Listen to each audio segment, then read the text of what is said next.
Hello, everybody. Welcome back to our spaceship. I'm with Josh again because we're your pilots to take you to the Sun Absolute.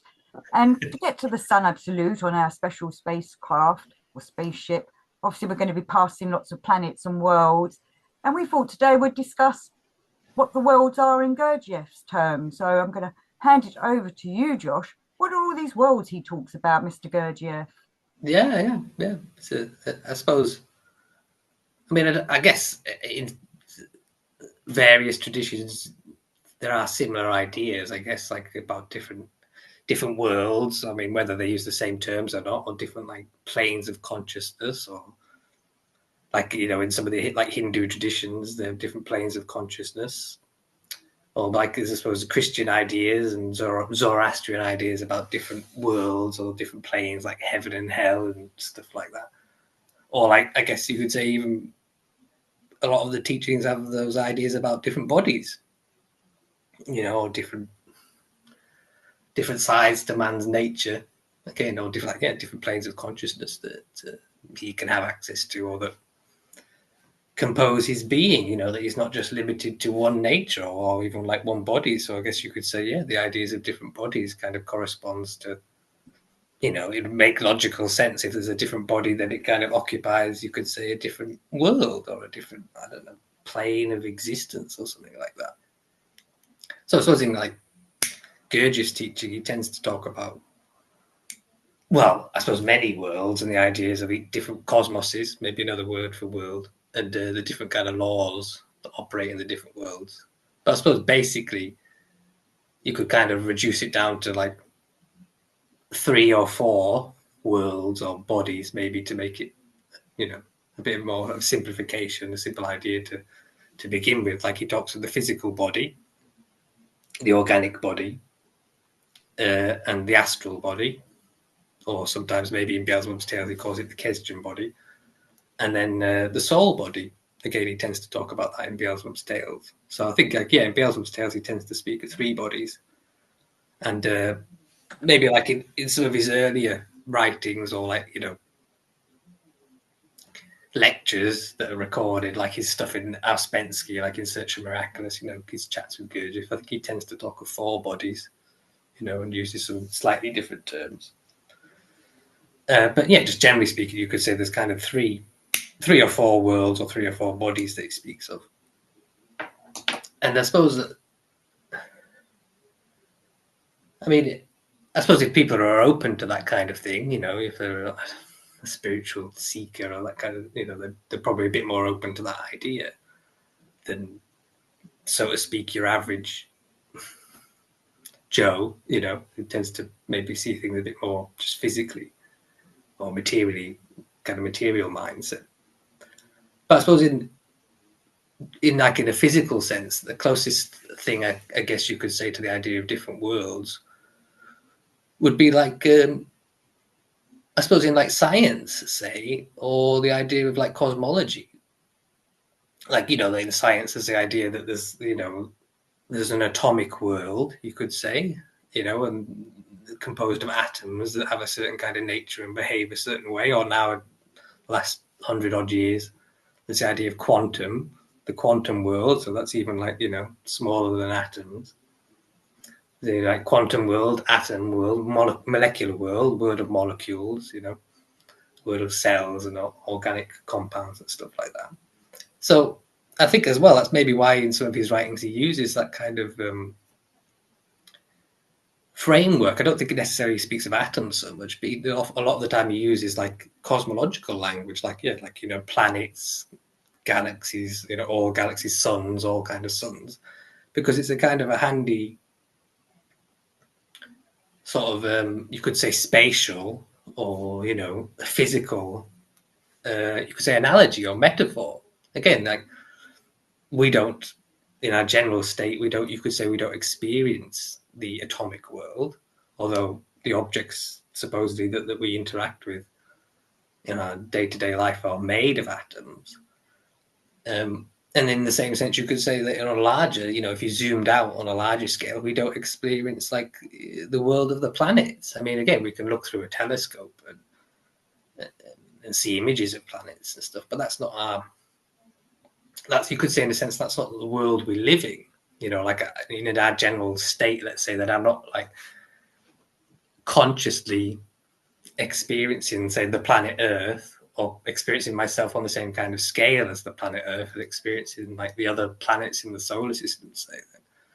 So I'm just using that idea that, like, even in a spatial sense, it's like if you zoomed in to something, like, through a microscope, if I zoomed in on the table that I'm looking at, well, as soon as I start zooming in, it starts to have a radically different kind of appearance. Its apparent nature changes just visually. Or if I zoomed out, I'd soon cease to see the immediate room around me. I'd, like, start going up in the sky and seeing, the countryside or whatever in my county, and then I'd see, like, the whole of the landmass of England, and then, zooming out to the world and so on. So reality then, whatever we call it, or the experience, would seem very different depending on what scale. You could also limit scale there with world, with what world you're in, or with what world you're experiencing things from. Again, just in the physical sense, we appreciate that. Like, if I zoomed out to, like, the level of the galaxy, I can't see, like, any individual planets or anything. I just see this swirling mass, like of what we see through a telescope of a galaxy. I can't see any individual planets. You could say you can hardly see even individual stars, but you could maybe make out little sort of specks of light that form the picture that you're seeing. So again, that's like a physical analogy or metaphor, saying that what world or what scale you're experiencing things at will determine the nature of your experience, how the quote unquote world appears to you. Like, again, if you'd lived your life, let's say, as some kind of being that experienced itself at the level of galaxies, then all you would have ever experienced was, like, let's say, then these kind of floating galaxies in space, and you wouldn't have any idea of, like, planets, or you could even say normal like physical objects. So I'm just saying, yeah, the scale that you experience things at determines the kind of experience you have, and you could link that to the idea of worlds. I suppose the Joe Bloggs of this world are living in their own world, where we're trying to do a path where we're looking at other worlds. Yeah, I mean, aware of other worlds. Yeah, well, yeah. Again, that's like, I suppose the idea in the different spiritual teachings is that, again, that man participates in multiple worlds or has different natures that make up his being, and you could say that that everybody has a potential through being a human being to explore those different worlds, or, like you might say, like, gain more access to them, or develop the different sides of their nature. Like, in the physical sense, like what we're saying with the kind of, like, going from the atom to the galaxy, that there's a sort of appreciation that things behave differently. Like science at the moment, they're looking for, like, unifying theories to explain, like, how things can be, different laws seem to operate on a very micro scale to a macro scale. They're interested in trying to reconcile those different realities, like how quantum things can behave in a very strange way as compared to, like, large objects, or what we tend to call physical objects. So there's a bit of an appreciation that there are, you could say, different worlds, or apparently different laws at different scales of reality. But in that sort of physical way of looking at it, they tend to just see it in a sense as still all belonging to one world. Do you know what I mean? Like, they can have an idea that, okay, then yes, if I zoom in, I suddenly start seeing atoms, and if I zoom out, I start seeing planets. But in a sense, that's still pictured as all operating within the same world. In a sense, there's little appreciation that there's you could say, like, a real barrier. You know what I mean? Like, it's their idea of, like, the world, then the universe, is that it's kind of continuous. There isn't any, like, strict boundaries. Like, again, the idea is if I just zoom in, then I'll start seeing atoms, and if I zoom out, I'll start seeing planets. And the idea is that they're all connected. So in that kind of normal physical sense, it's a bit of an abstract idea that there are different worlds. it's just almost a handy term for one area of study, like the quote unquote atomic world and the planetary world. I guess in the normal sense, they don't really have the notion they are actually, you could say, separate worlds, or like again that there is a real boundary between them, you know. But in the kind of, you know, the Gurdjieff sense, he tends to speak of the world in a more, I could say, concrete sense, in that these are really distinct worlds, and they're not, you know, they're not just a matter of scale. Then, like it's not that if you suddenly zoomed out from the physical world, you'd get to the astral world. It's not that, like, so to speak, the astral world is, you know, just a zoomed out, larger scale, you know, world to the physical world. So again, He puts them on a scale, though, doesn't he? Moons, yeah, stars, planets. he tends to link them. Like again, you could say maybe in one way, it's just a handy. It's a handy kind of form of metaphor or analogy, because again, most people have some idea of, like, you know, planets and suns and galaxies. You know, we learn some of that, I don't know, cosmology, whatever you want to call it, in school.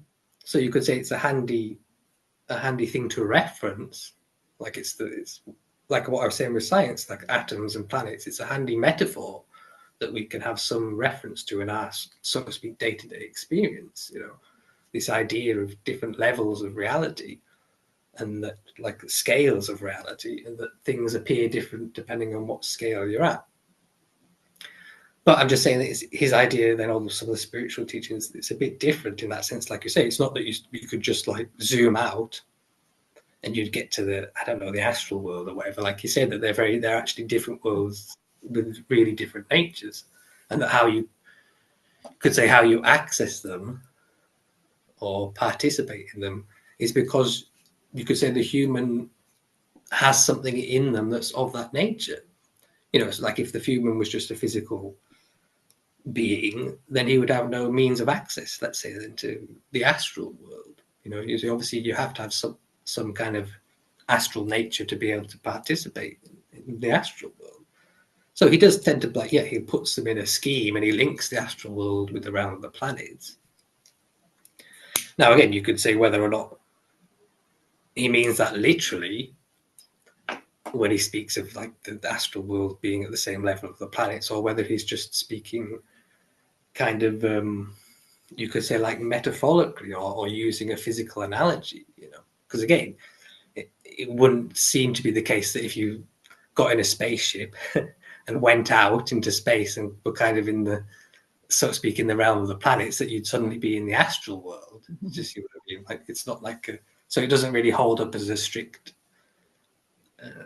physical analogy, but it's just it's a handy way of kind of, you could say, putting the worlds into a hierarchy, you know. Or again, like, traditionally speaking, the astral world has been linked to the essence, and, like, essence types have been linked with astrological signs, and so that's another connection that's been made in the past. So it could be a handy way to speak of that. If you linked our essence to the astral realm, then you could say, yeah, there's a connection. He does say somewhere that your astrology chart is to do with your essence, but he also talks of our mission should be to try to break that astrology chart and become something else. Yeah, I think yeah. what it means. Yeah, when he kind of says that, you know, there's an essence. Everybody has their essence pattern, and one essence may have more or less in common with another, like the idea of essence types, astrological signs. And yeah, his kind of idea is that you can kind of come to know your essence, kind of like inhabit that pattern. And he links that with fate, you know, the idea that your fate is linked to your essence. So he tends to speak of humans as being on a lower level than their essence to begin with. Like, he speaks of the personality or the law of accident, kind of saying that in general, there's a distortion such that the person doesn't even live in accordance with their essence, like with their essence type. And because the personality, which is influenced by, you know, just the general external happenings, has become the more dominant factor, so that the person gets into things that aren't really in accordance with their essence type. Maybe explores things that aren't, or lives in conditions that aren't really correspond to their essence type or don't feed it. So that's this idea that the essence remains kind of distorted or like stunted.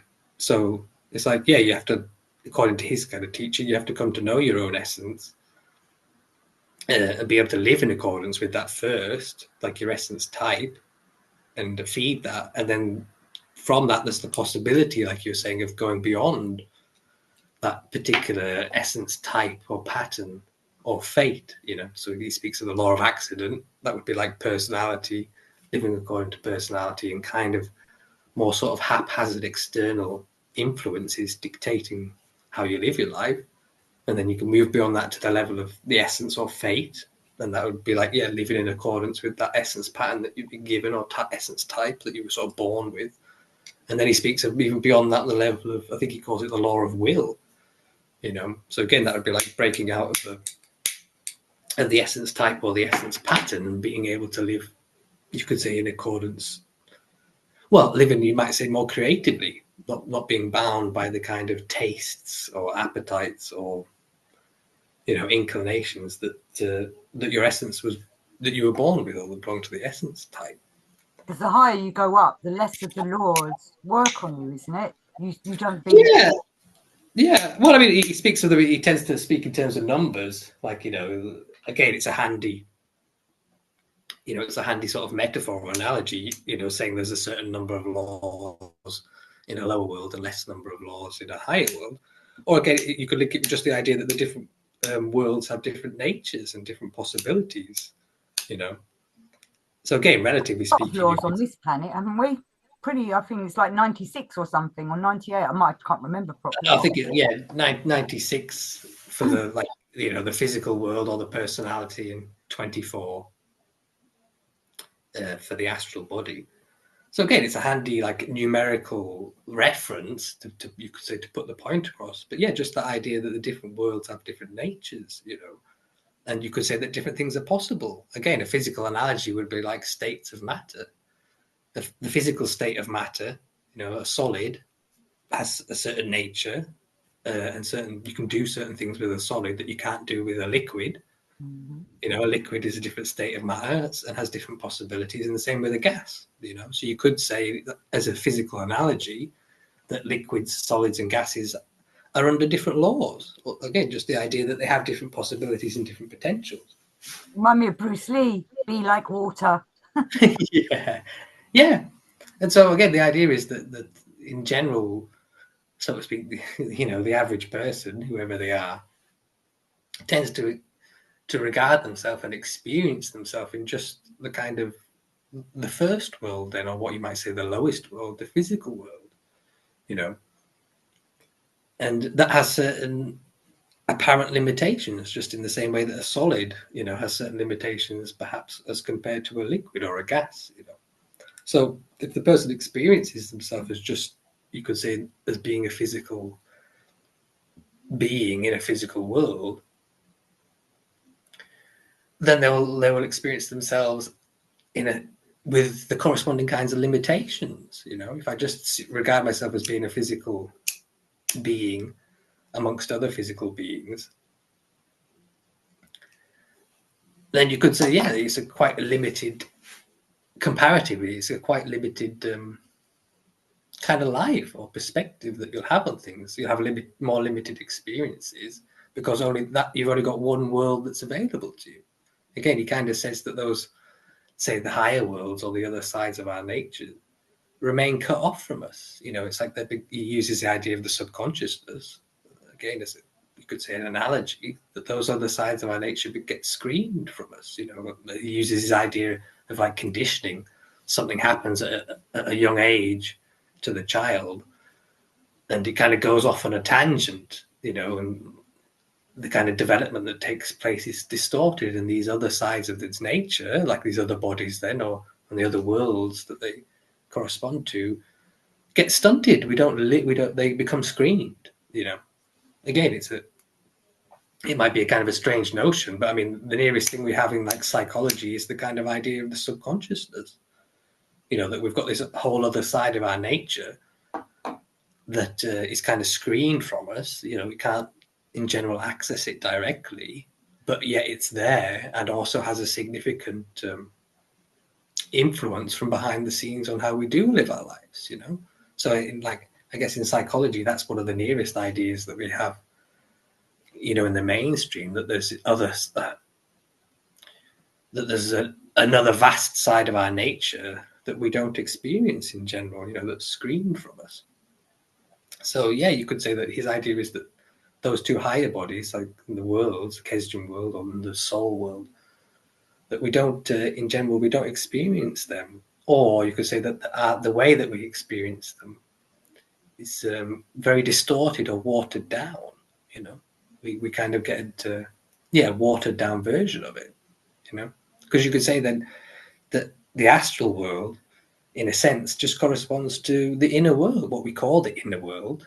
You'd say supposedly every person not only has like a physical nature and the senses, which, that deal with the outside world, but they also have an apparent inner world of like thoughts and feelings, So you could say that general inner world is, you could say, is the astral world, or in general,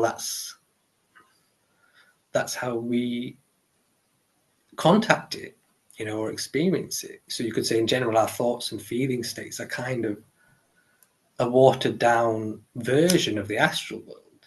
Again, like in certain spiritual teachings, there's the idea that we're born with our spiritual senses undeveloped, so like, again, like we see through a glass darkly.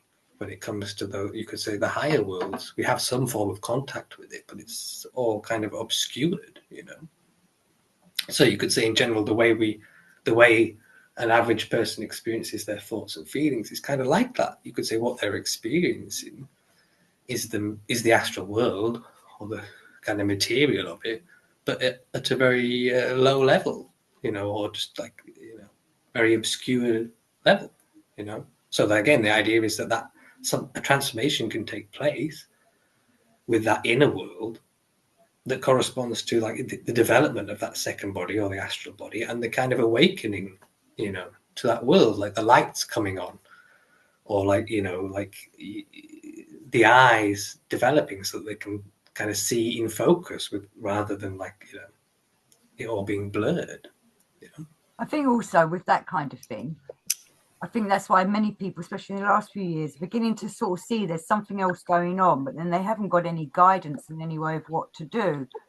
Or maybe even in the past, maybe this is why a lot of people ended up in lunatic asylums, not the one that Gurdjieff talks about because he says this world is a lunatic asylum, but an actual lunatic asylum, because they didn't know what was happening to them, or they weren't fitting in with the society that's trying to keep us all under control, and everything's okay and rationalized. And we know that it's not. It's quite a chaotic world, really, which is something I think the Gurdjieff work does wake people up to, in a way, because we're brought up to believe in order, aren't we? Yeah. Well, like you say, we were brought up in some particular kind of community, which will generally have its established norms and its taboos and the way, it operates. It's like you say, it's its laws, its judiciary laws, and its police system, and its morality, or like its customs, the way that people do things. So yeah, of course, the child's born into whatever the environment is, and you pick up the customs that are present, and in order to, you could say, fit in with the society, you take them on, in order to be able to live in that society. So yeah, I tried very hard to do that in my teens and my 20s. And then I realized I don't fit in. It's like I was fighting the chance to wake up. Well, I think that's common. I think that's fairly common with quote unquote seekers. There's something seems to be, like, I guess, like with Beelzebub, Gurdjieff's story, like something seems to be not right. Whether you could put your finger on that more specifically or not, perhaps, but something seems to be not right. And you could say that that's kind of what leads to the search, you know. That's what sparks the seeking. Again, like I think Gurdjieff himself says that the quote unquote fourth way is, in a sense, for people who are unable to vibe with the other three ways, like the people who can't get on the way of the monk or the yogi or the fakir. Then you could say that's why the fourth way, you could say, exists. Wow. It's a path, and he says it's specifically for people who are, I think he says, discontent, you know, that with either the material life or with the kind of spiritual lives that are offered to them, you know, in their area, you know. Yeah, So because I I think, try and say to people, he's trying to help people like us to navigate our way through this lunatic asylum. yeah, well, again, I think he speaks of it as his whim, like it was his, you know, what do you call it? His idea fixe, you know, his burning idea or question was to possibly provide people, like in that bracket, then the people who weren't satisfied with the normal life, let's say just the material life that's offered to them, and also weren't able or satisfied with the spiritual ways that were offered to them, like in terms of those general three ways. And so he wanted to provide, like he speaks of it himself, a new conception of God for people. You know, you could say a new way, or you know, again, he doesn't tend to speak of it as being new, but as being periodically kind of like forgotten and remembered, but just, yeah, a way for let's say, the modern man in that position, the man who's not satisfied by the material world and isn't satisfied with the ways that have been presented to him, like, you know, I don't know, the Christian way or the Buddhist way or whatever, you know, the Hindu way. Yeah, it's So yeah, bringing up all our the three different ways and bringing them together, which would have been the fourth way of being yeah, like a fakir, being like a yogi, being like a monk. yeah. Well, his idea is that, you know, yes, that I mean, you could say that would be that would be natural if he's promoting that way. It would be kind of natural for him to promote it as, like, I don't know, better, you could say. But I think in a way it's for that, like you said, that kind of person who isn't able to vibe. Because I mean, there are people who seem perfectly content with just living their quote unquote material lives and have no need for, like, you know, I don't know, say spiritual questions or I religious. worry about their souls every day, Josh. Well, I mean, maybe that's you know, that might be their way. You know, maybe they don't have any need for religion or spirituality, and you know, they could be perfectly satisfied with the material life. Or maybe there's somebody who's living the life of a fakir or a monk or a yogi, and that might be their way. You know, so again, you know, it's a kind of a common idea that people can have, that, you know, oh, if someone regards themselves as being a spiritual person, then they can often tend to, like, quote unquote, look down on what they see as the material person, like, oh, you poor, you know, you poor deluded fool, you know, why, if you know. So that's you know, it's a common way, but perhaps, you know, it's as much of a valid way as any way. Yeah, I Again, know it's, they worry about me and how I don't yeah, fit in. it goes both ways. Like, the material person could look at the quote unquote spiritual person and say, oh, you know, you poor fool, you're into all these, you know, woo-woo ideas, you've gone crazy. And the spiritual person can look at the material person and say, well, you know, you're completely closed off and, you know, blind or unconscious, or, It you will be know. quite funny if it turns out when I die, it turns out that, well, it doesn't matter what you do as long as you're being, you know, it's all subjective anyway. And I'm kind of like looking for the objective. Yeah, yeah. Well, again, that's it's a thing that's very conditioned into us, again, in general, because we grow up in the West, at least, in a kind of I don't know, just call it a material society, that it's very objective based. It thinks that there is such a thing as a singular objective reality, the way things are, you know, and it tends to look down on quote unquote subjectivity. I mean, like, you know, you look at the beginning of the Renaissance and stuff like that. There was like any kind of subjectivity, like inner experience or things that couldn't be verified by, like, you know, in imperial kind of science, empiricism. They were regarded as crazy or woo woo, you know. So that's an idea that's conditioned into us from a younger age, you could say, particularly in the Western culture, that there's one reality and there's one way, and that's the way things really are, you know. And so again, it would be hard to it'd be hard from that mindset to appreciate that maybe reality isn't, there is no singular reality, or perhaps there is no, you know, singular truth. I mean, of course, there are certain ideas of, like you say, about subjectivity, that ideas about, well, the world is kind of like what you make it in a way, you know, and that's a bit, you could say, possibly a bit more of a dynamic way of looking at reality, that there is not set in stone. It doesn't have to be, you know, just one way. But again, that's quite seems quite opposed to the physical way of looking at things, or the physical sciences. You know, the physical sciences seem to be able to operate because reality seems to be a set way and seems to be predictable. You know, if I drop an apple, it will fall because of gravity, and so on. But again, They if you do look, have their issues of all like the things they do look into paranormal stuff now and realize there are things that are not predictable. yeah, yeah, again, like quantum mechanics has got some strange things going on that seem to, you know, contradict like the idea of predictability and continuity. So that, you know, there's a bit of a crossover, you could say, there. But yeah, again, with the Gurdjieff thing, the idea of different worlds, you could say, well, there can be a world in which like causality applies and predictability, you know, a world where things are kind of set in stone. But you could say, well, there could also be other kinds of worlds, or other worlds in which those reality then isn't like that at all, you know. So we were talking about the atoms and the atomic worlds, and they see that atoms vibrate and everything's vibrating. All this matter around me is all vibrating at a certain vibration. And Gurdjieff talks about vibrations a lot as well. So do you think he knew that atoms vibrated?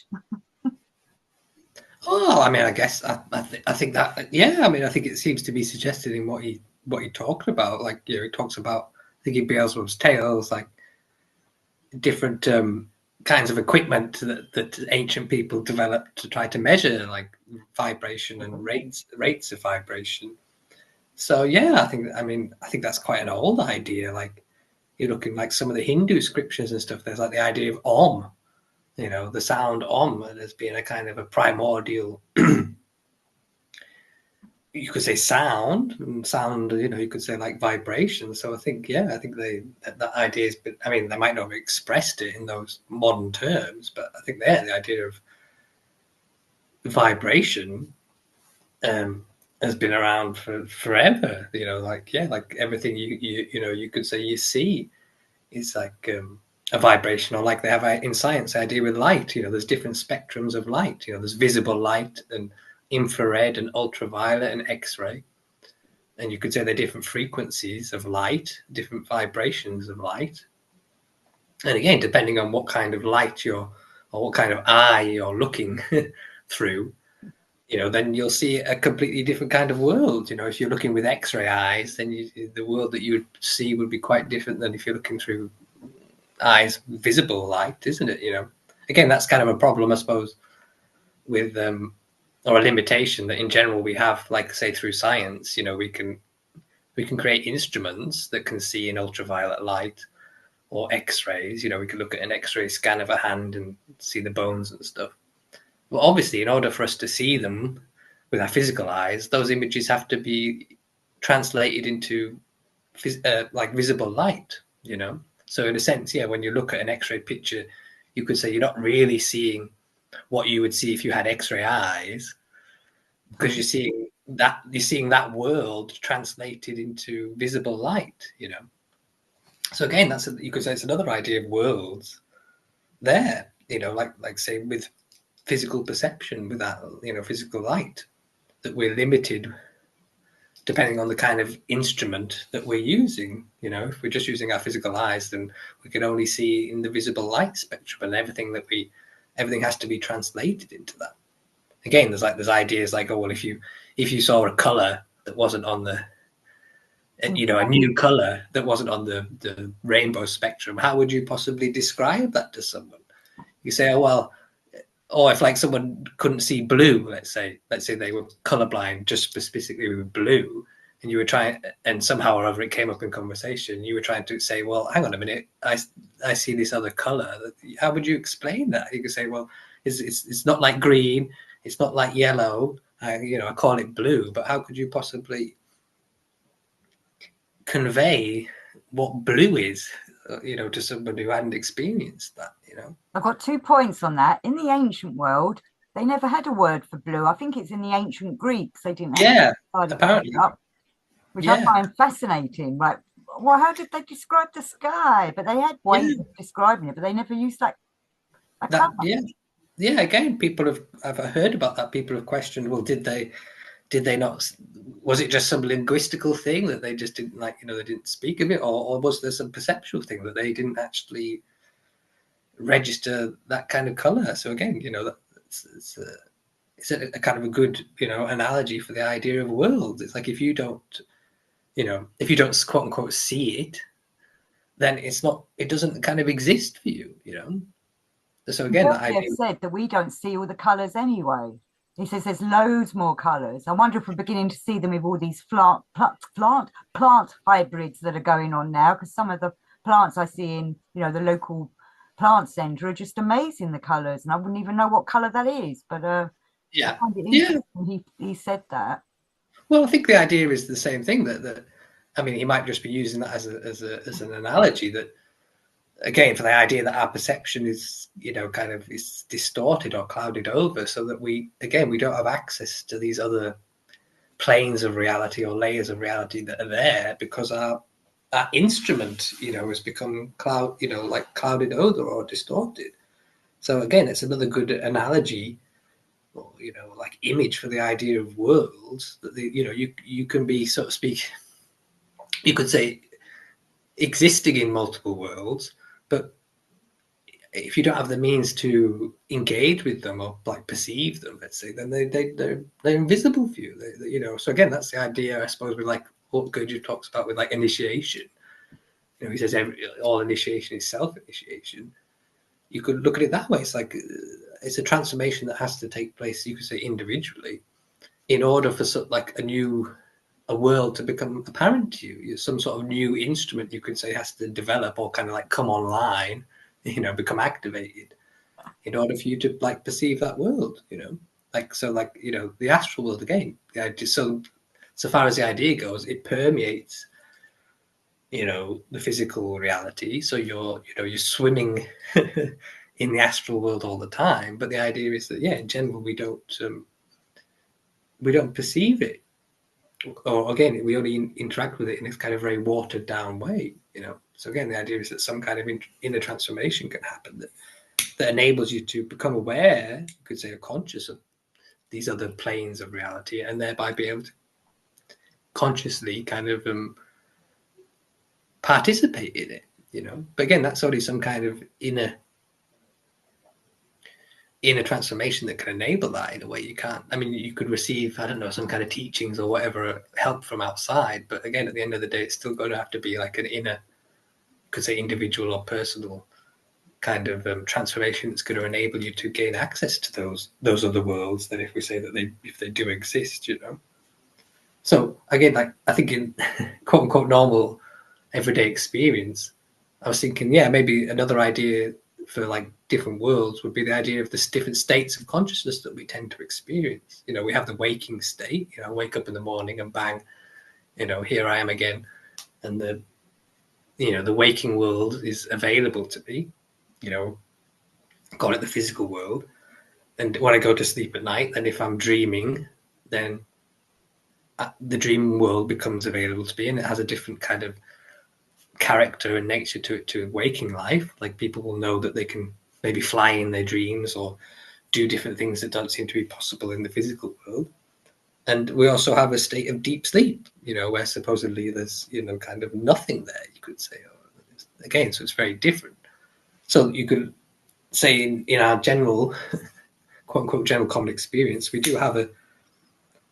have access to different worlds, or we experience them in terms of those, like, say, those three states. They're very different states to each other, but in general, we only experience them kind of sequentially.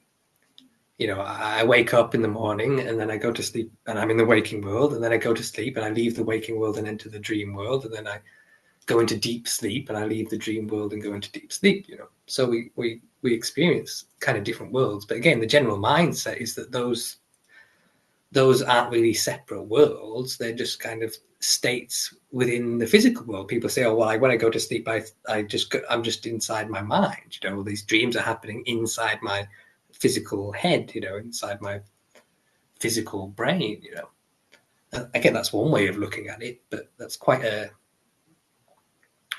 you could say, the materialist way of looking at it, that everything is taking place within this, in kind of in the same world, and is located in in physical objects. You know, again, there's no real scientific explanation for that. There's ideas, but they have no That's notion. why I say to them kinds of people, well, where is the mind? And they always go, in my Yeah, brain.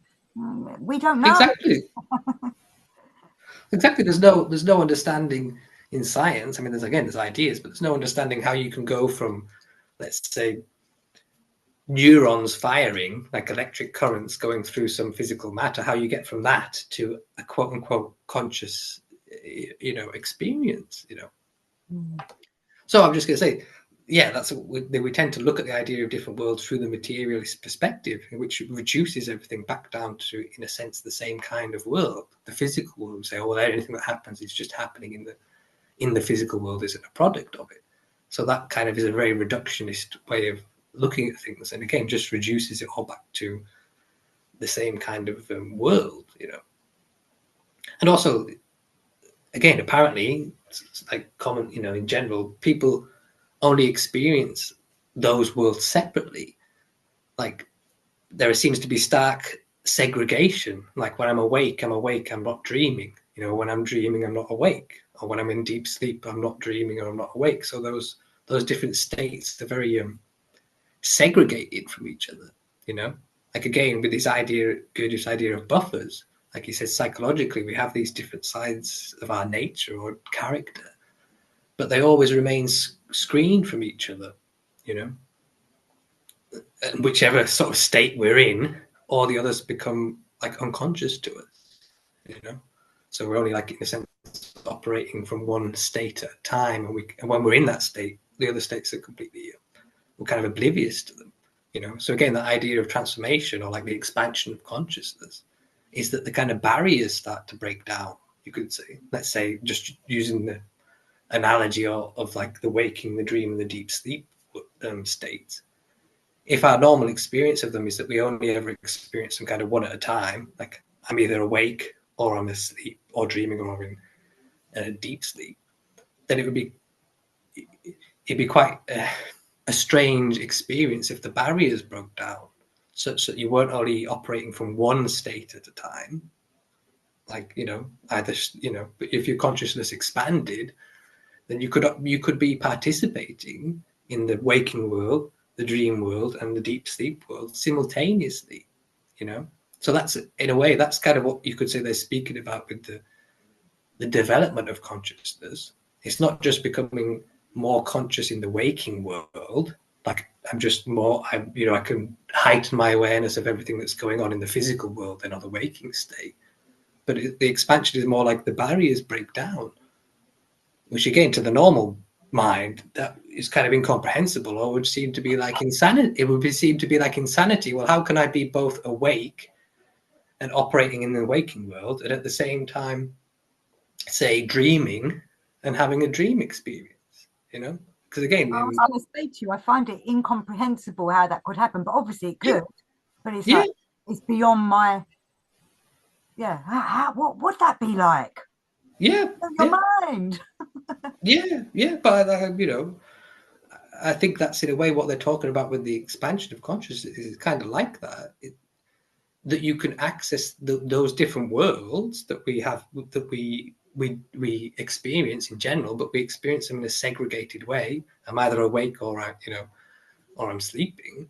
So I think the expansion is like that. It's like, you know, those barriers, you could say, break down, or your consciousness, something develops in it that you become able to participate in those different worlds simultaneously, you know.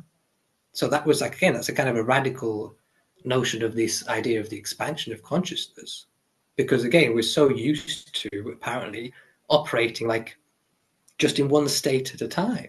Or the idea with the bodies, we're used to, when I'm awake, I'm just operating in the waking world in my physical body. When I'm asleep, I leave that physical body for all intents and purposes, and I go into my dream body then, or maybe we call it the astral body, and I experience just the dream world, you know. So again, the idea with the development of those bodies is that you can participate in those worlds simultaneously, or the boundaries between them become more fluid because you developed, you could say, then the corresponding vehicles to access those worlds, you know. But you'd have to be prepared for that. So obviously you need to be Yeah, yeah. Well, I mean, because otherwise you no, get mind. yeah. Well, yeah. I mean, the preparation would be what it would be. I mean, yeah. If you were suddenly dropped, the idea would be that there might be a kind of a linear progression, you know, to be able to handle that. Because yeah, if you were suddenly dropped into that kind of experience, yes, you might not be able to handle it. You know, but again, that idea of developing that ableness to handle it, you could say, is part of the work. Then again, the idea that something can develop in you, you know, a kind of robustness, so that you can handle that. You know, again, like there are ideas in some of the traditions that the higher worlds are much more quote unquote real than our everyday world. Then let's just say they're much more intense. And so that if you were suddenly just dropped into that kind of higher world, yeah, experience would be so intense that you won't be able to handle it. Again, there's different stories that kind of metaphorically or speak of that like in form of an analogy. Like I think there's I can't remember who talked about it, but I can't remember his name, but anyway, a writer spoke about like, you know, people getting taken into the angelic world and they're like walking around on the grass and the grass is so real. It was like razor blades, Wow. you know, so they stand on it, it would like pierce your feet. So again, it's just like an analogy for how much more expansive or dynamic these other worlds can be, and that there has to be something that can bear them, you know, in order to withstand that. Or like you say, psychologically, some kind of coherence that enables you to experience those kind of states then without going crazy, you know. That's why the higher beings are too, we can't look at them like, or even God, it's too much. It's Yeah, too high, too bright. yeah, Yeah. yeah, yeah. And again, in all the traditions, they'll tend to talk about that. Somebody like Arjuna, as he's encountering the Bhagavad Gita with Krishna, he says, "Oh, I want to see, you know, I want to show me your real form." You know, and supposedly like Krishna shows him, but it's too much. You know, he can't handle it. It's like, "Oh, just go back to, you know, a singular human form, so I can, you know, I can interact with you and not go crazy." But yeah, so I'm just saying that I think the idea of like the transformation that he talks about with the different bodies, it's kind of like that. You know, you gain some kind of capacity to, you could say, operate in the multiple worlds simultaneously. You know, again, the general quote unquote average person, the idea that, let's say you've got two bodies might sound ridiculous, that you've got a physical body and let's say an astral body, you know. And unless somebody's had some kind of like something like an out of body experience or something like that, it's going to be incomprehensible, you know. And the idea that you could, in the quote unquote waking state, separate from your physical body and have kind of two experiences going on at the same time, 2 points of view.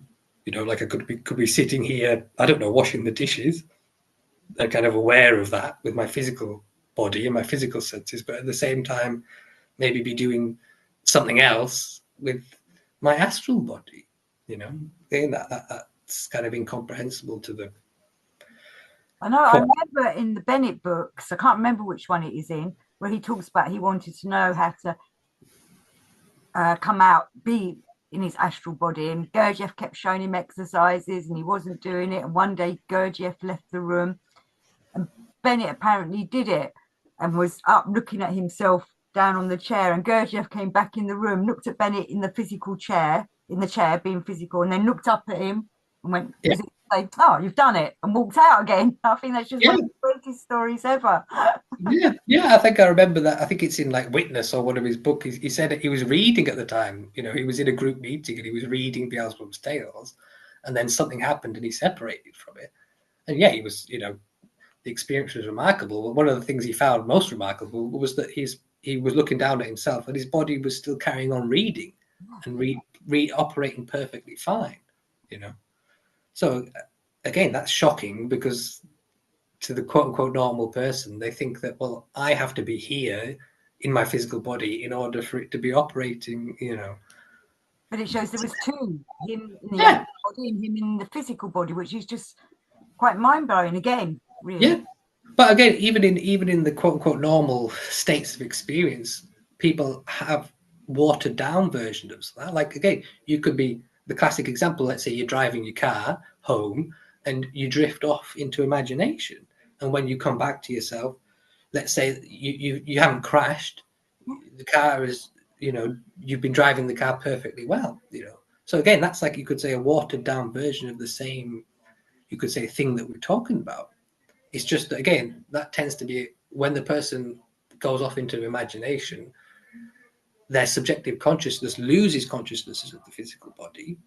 So they're only aware of, let's say, whatever the daydream is, But again, you could still say that in a sense that demonstrates that same capacity. You could say everybody leaves the body and goes into their astral body when they're having a daydream. But it's just, you could say, a quote unquote low level of awareness. There isn't that kind of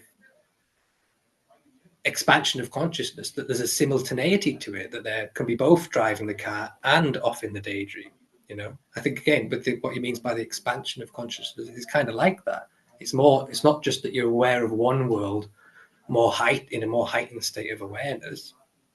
Is But it also that our daydream and our imagination is more powerful, that we stick with that than the physical? yeah, again, that's another way of looking at it. You could say that second world, or the inner world, and the body, in a way, is much more powerful and much more, I don't know what term to use, real than the physical. Or just, again, it seems to operate with less limitations. In one way, it's less concrete. Like you could say, in one way, the dream world, or what we take to be the inner world, like thoughts and feelings. Yes, you could say in one way it's less concrete than a brick. You can't beat someone over the head with a thought in the same way that you can with a brick. But in another way, it depends how you look at it, but in another way, you could say, well, it's much more real, or it has much more possibilities. It's not so limited, precisely because it doesn't have a concrete physical nature. But yeah, I just want to make that point, that because again, in the work of things, people can have the idea that this development of consciousness is just about becoming more aware. Let's say, then, if I'm sitting in a room, I don't want to be in imagination. I want to be present. I want to be here. I want to be aware of my senses, sense my body, and actually see the room around me. And to an extent, yeah, that's great. Being more aware of the physical world, and what's going on in the body, quote unquote, in the present moment, can be useful and can have benefits. But in a way, it's still quite different to that kind of expansion of consciousness into multiple worlds. If I'm just being more here now, you could say I'm just being more present in one world. Yeah, So I what's think, going on in the other worlds then? yeah, well, I just think it's a bit back to front. Like, yeah, that idea that we have to get rid of imagination and just and just be here, so to speak, here and now, like inhabiting my physical body and aware of the room around me. It's just it's quite common, in speaking to people in the work. That idea is quite common, but I think it's a bit askewed, as to what they're really talking about. And you could say that some of his exercises could just suggest that, like some of his exercises specifically for the second body were to do with active imagination and visualization. They may combine inner visualization, active inner work, with physical work. Like, take something like the movements, for example. You could be doing something actively with your body whilst also maybe doing some inner visualization work. So for that idea that your consciousness can expand such that you can come to operate in the two worlds simultaneously. That you can inhabit your body, yes, fine, and be active in it and competent, but also at the same time be present in the imaginary world, then, or the astral world. you know, instead of it always they're being like segregated, you know. Because again, I think for the average person, their inner world is very much kind of watered down. You could say they experience it at a low level of consciousness, and it's very segregated. Like what we were saying with the idea of like waking and sleep states, they only experience one state at a time or one world at a time. They're either in imagination or they're like in the physical body, and there isn't something that can bridge the gap, you know, so that you can operate in those multiple planes simultaneously, you know. So with all these different worlds, obviously we're on one of the lower worlds. It's got less, I mean, got more laws because we're further away from the sun absolute. The whole point of all them laws are working on what you're saying is on our personality and what Gurdjieff's saying, obviously, as well. And by working upon ourselves and we start bringing our true self through, hopefully them law, less and less of them laws will have an effect on us. And some people always ask me, well, what are all these laws? And that used to throw me a bit because I didn't actually know. Do you want to discuss the laws on this planet? Well, I mean, I think that the closest way I can talk about it is like a kind of an analogy in a way, but it's just like what we talked about with the waking state and let's say then the dream state. Different things seem to be possible in the quote unquote dream world, like just the classic thing of people come out fly in their dreams, and that doesn't seem, you know, just like Supermaning it. And that kind of thing doesn't seem possible in the waking state, you know, with their waking body. So again, like, yes, it's a classic question. People say, well, okay, well, there's 96 laws in the, you know, the physical world. Tell me, enumerate each one of those laws to me. What are they? But it's a kind of, in a sense, it's a pointless endeavor. It's just that you know them by the taste of them. You know, in a sense, through your physical life, what's possible in the physical world, and it has its nature. You have the way you have to do things. Like if I want to have a roast chicken, if I want to eat a roast chicken, then I have to cook it first, you know, in the physical world. But, you know, and you could say in the dream world that different laws apply. That's all. Enumerating them in a sense would seem beside the point. But more importantly, that you understand that those planes operate differently, and that you kind of, hopefully, maybe you develop in a way that you come to experience those other worlds that seem more separate from you in a more conscious way, so you get to know them, you know. So then if you like, you can participate in those worlds more, you could say more consciously or more intentionally, or just navigate them more intelligently in a way that, you know, you could say that that feeds you, you know, that aids whatever aims you have, you know. Again, it's just like the baby, when they're born, they have to get to know what the, you could say what the physical laws are, or even just what the social laws are, you know, in their environment, in order to be able to operate and become a member of the society and move around in it. Again, it's beside the point whether you like the society or you agree with it or not, but you learn the way it operates in order to navigate it. You know, I might not agree with the tax system, but I know that, well, if I don't want to, I don't know, go to prison for tax fraud, I know that I'll pay my taxes in order to get by, you know. So you could say you learn the laws in the same way in order to be able to operate in the given world in a way that, you know, suits you, you know, or to your benefit, you know, in a way that you can make use of it, you know. Like it's like that biblical idea, was it Christ says, you know, render unto God what is God's, and render unto to Caesar what is Caesar's, you know. As long as you're like have a physical body, you're going to be, you could say, subject one way or another to the physical laws, like, you know, getting sick maybe, or breaking a leg, you know, even just like the laws of your physical body, and also the social, whatever the social customs are that you're, you know, that you're part of. You're going to have to navigate it in one way or another. And the same with the higher world, you know, if you, it's going to have its own nature and you can participate in it accordingly. But yeah, I mean, it's just the idea with the different laws and getting to know them is, again, it's only going to be by experience, by taste. You know, it's not like a theoretical kind of knowledge that you're going to be able to necessarily ream off all these different laws one by one. It's just more of a taste, you know. Again, you know yourself. anybody who's had a dream kind of knows the taste of the dream world, and they may experience the dream world with different levels of consciousness. Like again, the idea of lucid dreaming. Some people have lucid dreams, and so they have a bit more of a lucid experience of the dream world. But regardless, everybody who dreams has some taste of the dream world, and you could say the laws that operate in it, or just like the kind of things that are possible there, or the kind of world, that it is. Well, it's been a fascinating talk.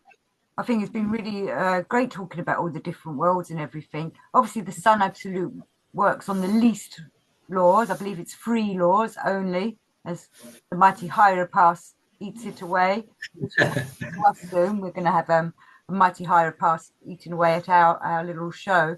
But I just want to just ask, do you think if you go through the laws at the different stages, there's a connection with the vibrations again? Would the vibrations be, if there's less laws, so the vibrations will be of a better quality? Yeah, that's again the idea that there's less limitation with a higher world, and so you could say that I think he says that the vibration would be on a higher, a higher rate. Then again, it's another kind of analogy, or a higher quality, or like what we were saying with kind of realness. Again, in the quote unquote normal experience, seems to be a bit topsy turvy. Like he's always saying that in general, our understanding of things, or the way we perceive the reality, is like back to front, upside down. In the general way of looking at things, the physical world, that I could, bang my hands together and touch, is the most real, and comparatively, like the dream state or the dream world is kind of looked down upon as being less real. But again, it depends on what the kind of criteria is that you're saying is real. If it's the fact that I can clap my hands together in that sort of physical sense, then yes, the dream world doesn't seem to have that comparatively or relatively doesn't seem to have those same properties. I think one So of my questions, if I could meet Mr. Gurdjieff now, would be actually, why do we have to go to sleep? Like sleep at night to, wake up in the morning. Why do we have to do that? Why aren't we yeah, awake all the time? yeah, it's a again with science is a bit of a mystery, but we do know that if people who go through sleep deprivation don't last very long, and things tend to go downhill. So yeah, I mean, even biologically, or it suggests that it's going to sleep helps us, recharge our energy for a new day.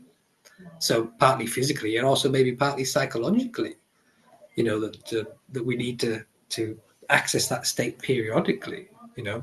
Maybe in order to.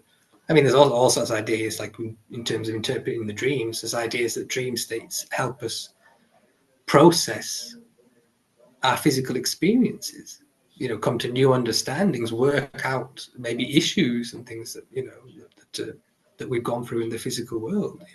So yeah, It also says if we do that thing before we go to sleep, where we do the backward reel, yeah, we're taking out the unnecessary stuff, and then in our dreams, the proper stuff will come through. Not yeah, necessarily prophecies and things like that, because I know people are going to say that, but yeah, because sometimes if you really analyze your dreams, or maybe not for everyone, but I notice that my dreams are normally related to what's happened into the last few days, unless I do yeah, that back at night before I go to sleep. yeah. Well, his idea is that like you're receiving impressions all the time, and that if they're not kind of digested, then yeah, they will need to be digested in, like you could say, the dream state. So certain things will crop up, in the dream state that maybe happened, in the previous week or whatever physically. But yeah, it's the same idea. If the experience can be processed at the time of its happening, then yeah, it won't in a sense linger. So then you could say, well, if those things are digested, so they don't become dream states, then the dream state is more open to deal with other things. That's all, I suppose. Also, again, that idea that in general we experience those different states in such a segregated way, so that produces certain ramifications. In a way, if we can't inhabit those different worlds and kind of live in them, then certain parts of our nature aren't fulfilled. We're not getting that kind of food that we need, or there's going to be a kind of some level of dissatisfaction in us. We're not, something in us isn't being isn't finding satisfaction, because it's like we've got a potential, but it's not being actualized. It's not being realized. Well, it's been a Because fascinating. again, you can imagine, like what we said, that how radically different it would be if you could, let's even just take the waking and the dreams worlds as an example. If you could kind of live in them both equally, like if I could, let's say simultaneously, but if I could live in my inner world, let's say the world of the dream state or the world of thoughts and feelings, if I could live in that in as real a way as I live in or appear to live in the physical world, you know, it would be like, again, it'd be like gaining a whole new world, Yeah. you know, or like it'd be like living two lives simultaneously. It'd be like gaining a whole new life. And again, like lucid, I don't know if you've ever had lucid dreams, but that again, that'd be a kind of an analogy for that. If you become conscious in your dreams, then all sorts of things become open to you. You know, you can exercise your intentionality. You know, you can do whatever you want. So when you're in bed for those whatever 8 hours, there could be you could be living a whole other life there. You know, instead of just like maybe having some vague dream experiences and most of it being like unconscious or not remembered or not experienced with intentionality, all that 8 hours would suddenly be a lived experience for you, that you know you could exercise your intention or learn things, you know. And they say that, you know, people are asleep for a third of their life, you know. How much of a extra life you could say you would gain if those kind of that plane became conscious to you, you know. Well, I So think again, next time we need to talk about time in dreams. But anyway, sorry, you was going to say? well, I was just gonna say, maybe like in some of the, you know, spiritual traditions, they often talk about like being born again or like gaining a new life. And you could look at, maybe you could make the correlation to those ideas, that if you become awake in those other planes of consciousness, become more conscious in those planes, or being able to be able to exercise your intentionality, you have a greater presence in them, an ableness to participate in them. It's like being born again into a different world, or gaining a new kind, you know, another life and an additional life. I've never thought of it like that, but that's making sense as you're saying it. I'm like, oh my gosh, that's what he means.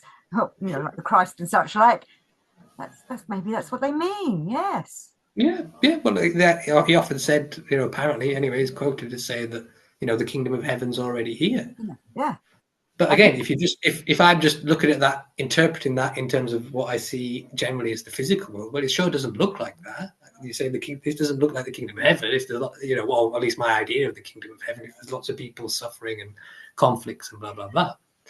But again, it might be dependent on what world you're experiencing. If I'm just experiencing the physical world, then that's probably like the realm of the outer realm of darkness, and what he says, like the weeping and the gnashing of teeth. You know, that's maybe the way that the physical kind of world is, or that plane.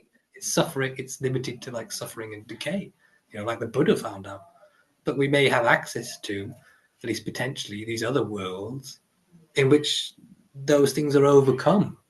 You know, they aren't subject to like disease and death and, you know, all those other nasty things.